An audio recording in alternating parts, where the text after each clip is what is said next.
Hello and welcome to session one for HR support worker. My name is Steve Davis and I'm going to be your tutor throughout this program. So I just want to introduce myself, say hello and welcome you to your training program. And I'm going to run through how to use Canvas and what it is that we expect you to be doing on a regular basis. So let's just have a little look. Now, by now, you should have already completed your induction and your welfare and support modules. And if you need to do functional skills, you'll have had those added to your account as well. So that's the English and maths, but only if you need them. If that's not added to your account and you need them, please email me and let me know. So to email me, all you're going to do is on the left-hand side here under inbox, click inbox and send me an email. Lovely. So let's start. So HR support worker, we'll click on the first bar, which takes us to the skills, the knowledge and the behaviours set by the Institute for Apprenticeships. And in here, you can see it outlines really what it is that you're going to be assessed against in your endpoint exam.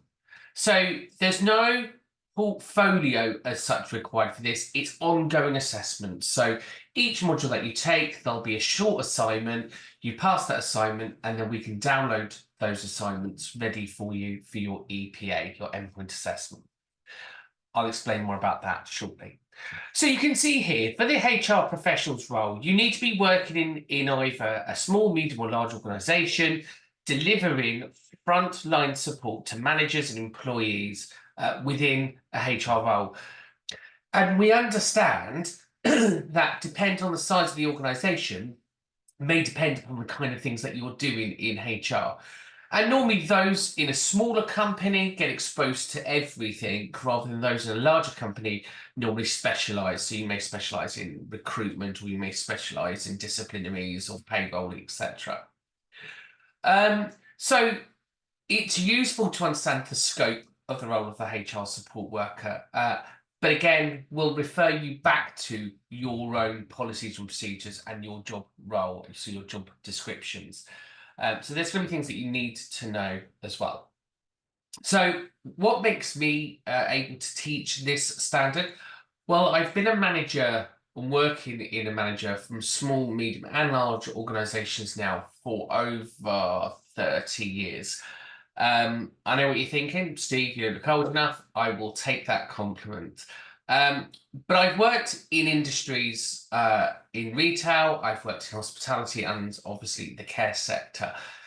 And each sector, be it small, medium or large, have their own processes. And that's purely because they're all delivered from policies, procedures and legislation. So one of the functions for HR is to be compliant to laws. So one of your roles really is to have a good understanding about your business, the background, its demands, and then legislation and policy, because your role is to protect the organisation, to make sure that there's fairness, to make sure that things are being done in a certain way, and you're safeguarding the organisation.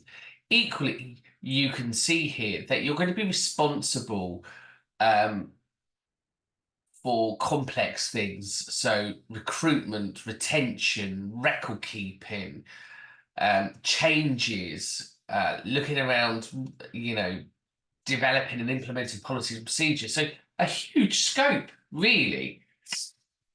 So when we look at the knowledge requirements, you need to understand, first of all, the business understanding. So understand the structure of your organisation, the service in which you deliver, the external market, the pressures of that market, the roles where your organisation fits within that, but most of all, the values and the mission statements of your organisation. And that's because when we recruit staff, we sometimes use what's called a value base interview process. And part of the value base is that as a business, we want people to be honest, transparent, kind, caring, compassionate, for example. And when we interview, we're matching you against our values. And if we can match you against our values, we have that jointness. And when we think about Tuckman's theory, he suggests that we all go through this chain of storming and performing, and we'll cover theories later. But if we can get people more aligned to the way that we think, we're going to do that storming bit less because we've all got the same shared ideas and belief systems. So it's a useful thing to know. So you have to know your organisation. So for example, if you're in the care sector, are you in the private sector, or are you in the funded sector? Are you a small provider, medium or large provider? What's the pressures on you? Are you a nursing home, residential home? Do you have to follow nursing regulations, or are you just following care regulations? And you need to know that, because when we look at job descriptions and we look at matching and we look at compliance and we look at supervisions and we look at appraisals and we look at performance management, we need to know the people in which we're doing that for. We're then going to cover HR legislation and policies. Now, again, we're not going to cover all of them because that would be ridiculous. We're going to cover the bulk of the main ones around your basics. So you're going to be thinking of things such as safe recruitment policies, Equality Act discrimination, Health and Safety at Work Act. So your basic policies and procedures. And as we do that, we need to be thinking about how they all link together, because it can be an absolute minefield.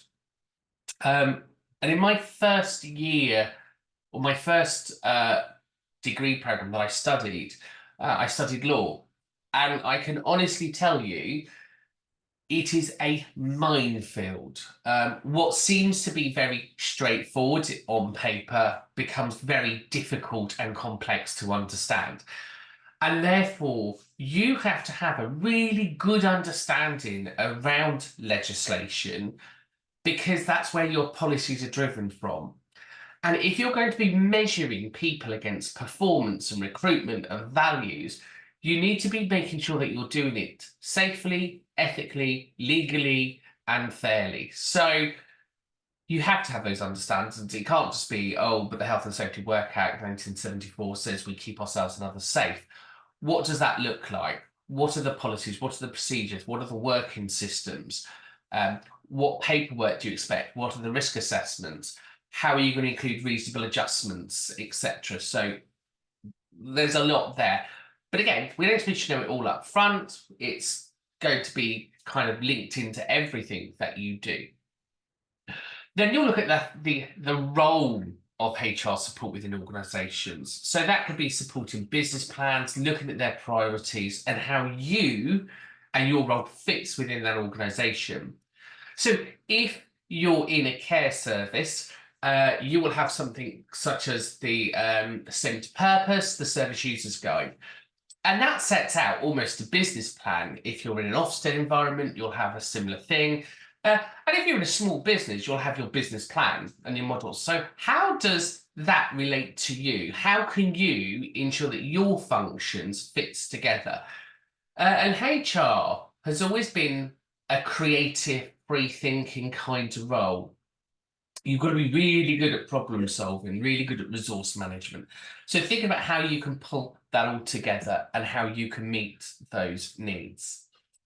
And then looking at HR systems and processes. So you need to understand your systems. So whether that's manual systems, I don't know if anyone still does manual systems, but if you do, they're a great plan B in case your manual or your electronic system fails. And then you've got your HR systems, and that may be something like People First or your care planning systems or whatever it is. But where are the staff files kept? So if you was to have an audit or an inspection, what would you show the regulator? And equally, as technology grows and as AI grows, how does that all interlink with everything? How can you use AI to cut down on some of the jobs that you're doing? Things such as references and writing letters and disciplinary letters. And equally, your company may have bought into an insurance program. So that may be somebody like Peninsula, Citation, or the Federation of Small Businesses. And what they are, they're like a legal department behind you as an HR person. So actually, everything that you're doing is a mirror of what they're asking you to do, because actually there's an insurance thing behind it. So if you don't follow their advice and guidance as HR, you're going to end up with an insurance claim. So really important that you follow those principles in safe recruitment or disciplinaries or redundancies, whatever it is you're doing. Then we're going to look at the skills in which are required. So your skills then is going to be delivering that excellent customer service. And that's your internal customer, your staff, and your external customer, stakeholders. And you should be able to respond to HR queries. So what's my holiday? What's my sickness? What's the procedure here? And all of that you may be referring back to your HR manuals, and that's absolutely fine. Equally, you should be able to understand how to use your systems, what your KPIs are, your key performance indicators. And KPIs are a really important part of your role because it's how you're measured. And HR is all about measuring a journey, measuring success, measuring performance, measuring outcomes. And you have things such as KPIs, key performance indicators, or you may have KBIs, key business indicators. So seeing how they all interlink together. Problem solving, I've already said this to you. So problem solving is going to be 95% of your job role. I can't come in today, I'm not well. Okay, well, that's going to now leave a short staff. What's going on with sickness? How long are you going sick for? Is there a pattern to your sickness? Do I need any further evidence of sickness? Are you self-certifying? How long can you self-certify for? Do I need occupational therapy when you return to work? Do I need to make any reasonable adjustments? Who's going to do that welcome back sickness interview? Lots of things there just over that one phone call coming in. And you can see how it just grows. And you'll know this because you're in the role. You'll see it. So problem solving is really important. And actually, you're required to get to the root cause. So root cause analysis work is a skill that you're going to learn. And the best way that I was taught root cause analysis was just keep asking why.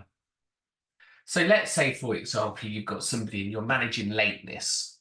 Why was you late today? Oh, the bus was late. Okay, so why are you getting that bus that gets you here with only a few minutes to spare? Oh, because that's the time I get up, because if you come on the bus beforehand, then actually if you miss that one, you've still got the next bus. Then you kind of ask why.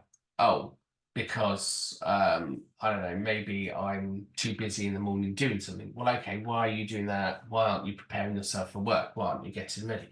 Oh, because I got up late. Well, okay, why did you get up late? Because I didn't set my alarm clock. Okay, well, why didn't you set your alarm clock? Oh, well, I did, but it didn't, whatever it is. Okay, so why was that? Oh, well, I had a late night. Okay, so what was the reason for the late night? Oh, I went out. So actually, by the time you keep asking the why, the root cause analysis, it wasn't at all because you missed the bus. It was because you went out the night before and you made poor choices, and those poor choices led to this knock-on effect of you being late. And I'm not suggesting at all we go into an interrogation mode, because that wouldn't be people friendly and that wouldn't be meeting your excellent customer service model. But it is those techniques on just that probing skill that you need to get to the bottom of something. And our role is very much to be non-judgmental, to sit in the middle, to listen to all of the evidence and not have that preconceived ideas, because sometimes people are telling the truth. Sometimes people are being honest, and it would be awful to tarnish everyone with the same brush of, just making excuses. But then equally, once you've done your root cause analysis, you can then get to the proper development plan. Because actually, let's just say we did the bus and you go, Miss Bus has agreed to get on the bus before. Does that actually stop the fact of the poor decisions? Does that stop you not setting your alarm clock on time? Does that stop you not rushing out the door? Because again, if you're going to overlay, you could overlay anyway. So it is about then bringing this right back to the basics to go, look, actually what the problem was is going out on a school night, and that causes this knock-on effect. So whilst we don't want people not to have fun, if you can't turn up to work on time to perform your role, then that's a performance issue, isn't it? So it's about choices and getting people to understand some of those choices in which they're making. I'm not at all telling you to use that as an example, but just to illustrate root cause analysis. We then look at communication and interpersonal skills, and communication is, again, I would say 90% of the problems that we face in HR. My manager didn't tell me, I wasn't told that, I didn't read that, I didn't know that, that's not what you said. And there's a theorist here called Shannon and Weaver, the sender and receiver of information, coding and decoding. And it's our job to make sure that what we're saying can't be misunderstood, it can't be misinterpreted. And the problem is, if we put a sign up and we think that sign is relatively straightforward, have we considered how it may be read, how it could be interpreted, language barriers, communication difficulties, neurodivergence, reasonable adjustments? So when we do communication through letters and emails and face-to-face, how do we as clinicians, practitioners, make sure that what we're saying has been understood? And sometimes, I would say, in a HR role, it's two of these and one of these, and should be used in that order. So we should be doing more listening than speaking. And if we're doing more speaking than listening, then we're not hearing what's being told to us. And then once we've heard what we need to hear, we can go to the problem solving. And a particular favourite skill of mine is the active listening and the repeating back. So what you've just told me is, I'm just confirming that what you've said was, am I right in thinking that? So I'm kind of summarising what you've told me. And that's really important because actually what we're being told could be used in a courtroom and form part of evidence. So we need to make sure that we have really good communication and listening skills, because you will be surprised how quickly it is for somebody to change the way that something was said. And here's an example. In healthcare, we have a thing called for eating food. There's different stages of eating food. So there's minced, liquidized, blended. So there's different stages. And the problem is, if I said to you, you need to mince your food, you need to mash your food, you need to blend your food, you need to liquidize your food, what would be the differences in all of those? And because they sound all alike, the person has heard, oh, it needs to be, I don't know, liquidized, for example. And actually what I was trying to say was, no, it needs to be minced, mashed, chopped up into fine, tiny little pieces, but not turned to liquid. And that's how simple our language is, you know, which is which, there, and there. So we need to be fully aware of that. Just because we have a policy and procedure, just because we have training, just because we have ways of working, it doesn't mean that the person has understood or heard the instruction correctly. So what it's useful to hear sometimes is, what was your interpretation of that instruction before we launch in? Because we can launch in quite quickly with, look, this was an obvious and easy instruction. Why has this gone so awry? Team working is really important. So in a HR role, you're going to feel it from all directions. You're going to have leadership and management coming in at you, going, where's this, where's that? And you need to respond appropriately to your peers, thinking about levels of insubordination, professional practice, the way in which you communicate and respond. And then you've got the staff coming down at you, so the way that you address those. And God only knows, you are going to have the family members ring up. Little Billy's not well today, he can't come in. And I tend to respond quite quickly with that, which is, well, if little Billy isn't coming in today, can I ask, has he lost his voice? And they go, well, no. And can I ask, has he lost the use of his hands? And they go, no. Well, is it possible for Billy to then report in sick? Because the moment we allow that kind of presidency to happen, it becomes really difficult for you to manage that situation, because you end up in conflicts with family members. So, and that was sarcasm, by the way. I'm not at all suggesting that you don't need to speak to family members, but as an organisation, as HR, my question to you is, what's the value of talking to a family member when you're trying to manage staff? Ultimately, the contract is with that individual. So unless that individual is completely unable to come to the phone, I would have a problem with that. And I would be thinking about, well, okay, you know, why can't you report in sick, or why can't I talk to you? And not that I would make a big deal out of it as such, but I would definitely be recording it somewhere that, you know, this has happened. But it depends what your company policy is. Some policies will allow family members to phone sick, and others will be like, well, actually, no, you have to do it. You have to give an hour's notice, 2 hours notice, or whatever it is.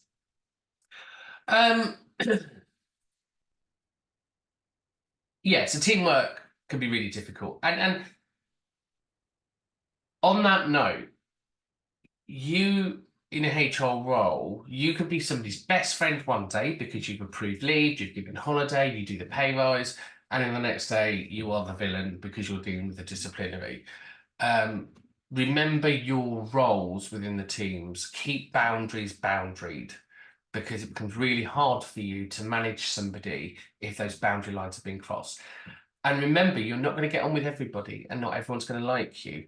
So just go in with the mindset, but that's not what I'm here for. I'm here to do my job and keep your boundaries and professional heads on.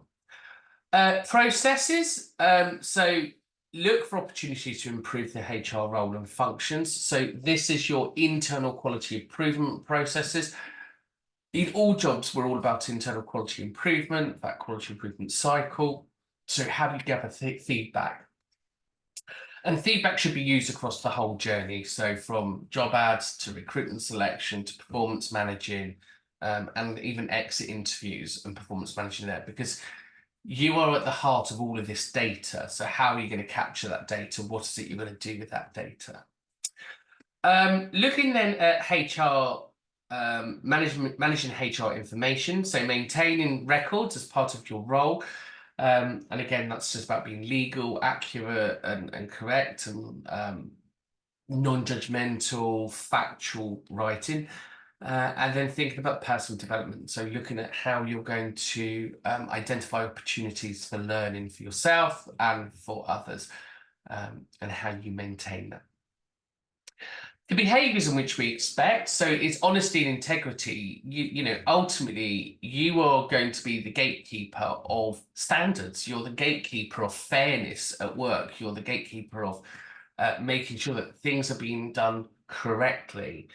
So you have to show that you have integrity at all times, because if somebody thinks that you haven't got that, then they lose the trust within the organization, and then you haven't got that integrity value there.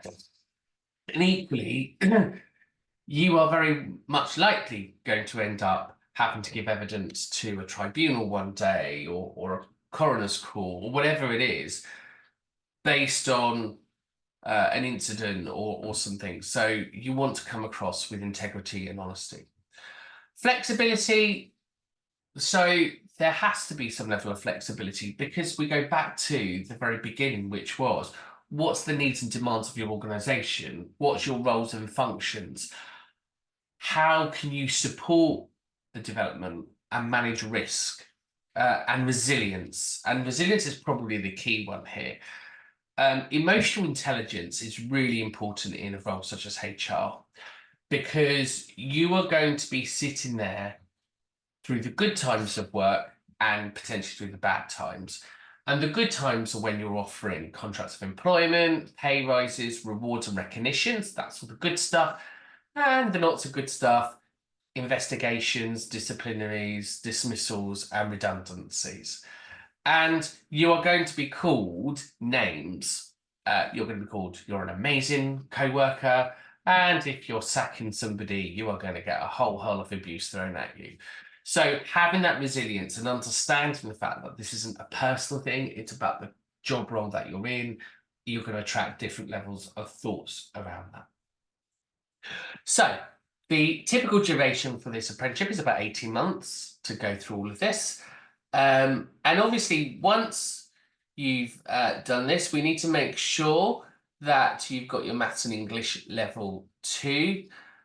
This is a level 3 apprenticeship, and once you've completed this, you can apply for membership with the Chartered Institute for Personal and Development, CIPD. There are other organisations out there as well that you could become a member of. But again, it's useful to join up with CIPD because they have a whole wealth of knowledge and experience about supporting and mentoring people. So that's your overview of the apprenticeship there. What we're going to do now is look at the actual standards. So we're going to put HR support in there. And we're just going to run through the rest of the apprenticeship itself. So this is where your apprenticeship comes from, the Institute for Apprenticeship and Technical Education. This is what we've just run through. There's those behaviours, there's those skills, and there's those knowledges. So knowledge, skills, and behaviours. That's what we've just talked about. We are on version 1.1, which is the new updated version. And here we've got our assessment plan. Now, in our assessment plan, it tells you how you're going to be assessed. So the way that you're going to be assessed is you have a project and you're going to have a professional discussion. And you can see they're both weighted 50-50, and it's either a pass or a distinction. So if you get a distinction, you probably need to get a distinction in both to get a distinction. And if you get a distinction, one pass in one, then you get a pass normally. So your projects will be a real example of work done by you in your role, completed after the gateway. So once you've completed your on-program learning, you're going to do a project. And the project is going to be 3,000 words, plus or minus 10%. You'll be able to do this because each month you're going to be writing short things. And down here, it looks at what the project is going to be. So when we look at the list of Appendix 1 further down, it will tell us what that's going to be. And you're then going to have a professional discussion. So professional discussion will be between 60 and 75 minutes. And they're just going to discuss those skills, knowledge, and behaviours with you. So you should be able to give examples about what you've done in your project. So it looks at the project and through your work. So if we go down, there we go. There's your project. So you need to demonstrate insights into issues facing your business. You need to be meeting the challenging customer needs and taking personal initiatives to exceed your targets, your KPIs. So there's your scores for the pass marks. Oh, so that was your distinction pass grade. Your pass grade is about understanding the functions, legislations, providing advice, and then building the skills there. And then your professional discussion is this one. So you can see you've got communicating effectively with people, working well, delivering results, taking leadership, and then your other bits there. So you can have a read of this. We'll pop that in there. And there is your matrix. So you can see clearly what it is you're going to be assessed against. Now, you'll understand this nearer the end of the time, and we will go through this in a little bit more detail. So you'll know how to demonstrate those. Okay. So this apprenticeship comes from here, which is the Institute for Apprenticeships. Click on your assessment plan and you can see exactly what you're going to be assessed against. So each month you've got your knowledge and skills and your behaviours. So 3, 4, 5, 6, 7, 8, 9, 10, 11, 12, 13, 14. So basically it's one a month. So one a month, you need to log in and you need to follow this. So here we're going to look at knowledge, business and understandings. You'll click on here, you'll go through the work, you'll read the little booklet, you've got the PowerPoint, you'll have your recorded lesson, and then you'll have your essay. So the essay shows that you have understood the requirements of that particular knowledge, skills, or behaviour. So here, for example, it says that you need to discuss the importance of business understandings for HR professionals. In your essay, explain how your organisation structured products and services externally marked sectors within the role, blah, blah, blah, blah, blah, analyse how they work. And then it's giving you a guideline of writing that assignment. You will have covered that within your knowledge within the month and the lesson that I will give you. And then you start the assignment and you can either text it in there or you can upload it as a Word document. So it's up to you how you complete that assignment. Just so you're aware of moving forwards, we're not doing that in this recording. I'm just showing you how it works. So each month you work through these, and then when we get to the end, we then look at about your endpoint assessment. And in the endpoint assessment, it will just talk about what we've just looked at about that project and that professional discussion. And here is the assessment plan that you've just seen up there, so you know how that all works. So all you now need to do is move on to the next section called Knowledge, Business and Understandings. And each month, roughly the beginning of each month, so the first of each month, your lesson will appear, the recording, so you can then work your way through that.